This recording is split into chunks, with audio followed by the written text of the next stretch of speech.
Hello guys, আমি Deep and welcome back to my channel Deep exclusive. So এখন আমি এই ভিডিওতে মেনলি কথা বলবো দুটো বিষয়কে নিয়ে, ডাঙ্কি ভার্সেস সেলারের অ্যাডভান্স বুকিংকে নিয়ে কথা হবে, এবং তার সঙ্গে সঙ্গে আরও একটা কিন্তু ইম্পর্টেন্ট বিষয়কে নিয়ে কিন্তু এই ভিডিওর মধ্যে কথা বলবো। সো প্রথমে যদি আসি আমাদের ডাঙ্কি ভার্সেস সেলারের যে ক্লাসটা হচ্ছে, সেই ক্লাসটাকে নিয়ে বর্তমানে এখন সমস্ত জায়গায় মানে হাইপ রয়েছে, এবং এই যে পার্টিকুলার বিষয়টা কিন্তু বর্তমানে ট্রেন্ড করছে সমস্ত জায়গাতে।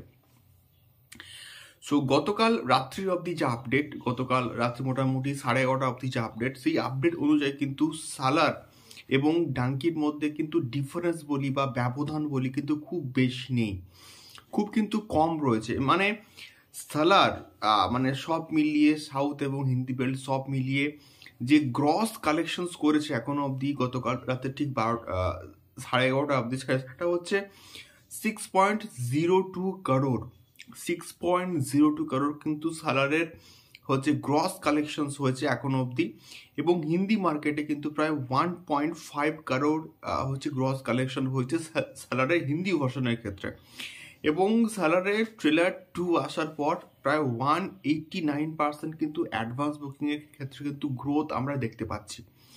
এবারে যদি আসি ডাঙ্কির ক্ষেত্রে, ডাঙ্কির কিন্তু আমাদের অল ওভার ইন্ডিয়াতে এবং সব কিছু মিলিয়ে প্রায় গ্রস কালেকশন হয়েছে 7.46 করোড়। 7.46 করোড় কিন্তু গ্রস কালেকশন হয়েছে এখন অবধি ডাঙ্কির। এবং নর্থ ইন্ডিয়াতে মানে ডাঙ্কি যেমন স্ট্রং হোল্ড ধরে রাখতে পারছে, তেমনিভাবে কিন্তু সাউথে আমাদের সালার কিন্তু স্ট্রং হোল্ড কিন্তু এখন অবধি ধরে রেখেছে।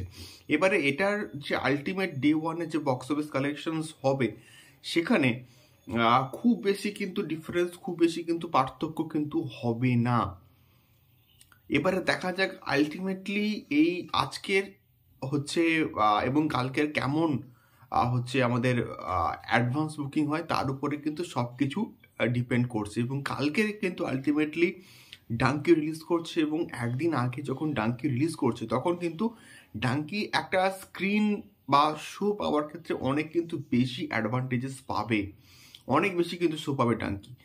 তো সেক্ষেত্রে এখানে কিন্তু ডাঙ্কির একটা অ্যাডভান্টেজ রয়েছে একদিন আগে এটা যখন রিলিজ করছে। সো সো সেকেন্ড যে বিষয়টাকে নিয়ে কথা হবে সেটা হচ্ছে অবশ্যই সন্দীপ রেড্ডি ভাঙ্গাস নেক্সট লাইন আপকে নিয়ে কেন্দ্র করে। সো সন্দীপ রেড্ডি ভাঙ্গা অ্যানিম্যাল নিয়ে আসার পর তাকে নিয়ে প্রচুর কিন্তু কথা চর্চিত হচ্ছে, মানে চর্চা করা হচ্ছে, মানে কালচার হচ্ছে আমরা যাকে বলি। আপনার অর্জুন রেড্ডি, আপনার কবির সিং, আপনার অ্যানিম্যাল, অনেকে হয়তো ভাবছিল যে হয়তো অ্যানিম্যাল পার্ক আসবে, কিন্তু না, তার আগে কিন্তু আসবে স্পিরিট। প্রভাসের সঙ্গে তার কিন্তু আসবে স্পিরিট, এবং তার পরবর্তীকালে কিন্তু আসবে অ্যানিমাল পার্ক, এবং তারপরে আল্লু অর্জুনের সঙ্গে কিন্তু তার একটা প্রজেক্ট আসার কথা রয়েছে এখনো অবধি। তো সন্দীপ রেড্ডি ভাঙ্গার লাইন আপটা কিন্তু প্রচণ্ড স্ট্রং, প্রচণ্ড কিন্তু ভালো এখনো অবধি আমরা দেখতে পাচ্ছি। এবারে দেখা যাক তার এই স্পিরিট বলি বা অ্যানিম্যাল পার্ক বলি কতটা সাকসেসফুল হয় বক্স অফিসের ক্ষেত্রে। সো এটাই ছিল মেনলি দুটো বিষয়। তোমাদের কি মতামত এবং তোমরা ডাঙ্কি দেখতে যাচ্ছ কিনা আমাকে অবশ্যই কিন্তু কমেন্ট করে শেয়ার করতে পারো। দেখা হচ্ছে পরবর্তী ভিডিওতে। টাটা।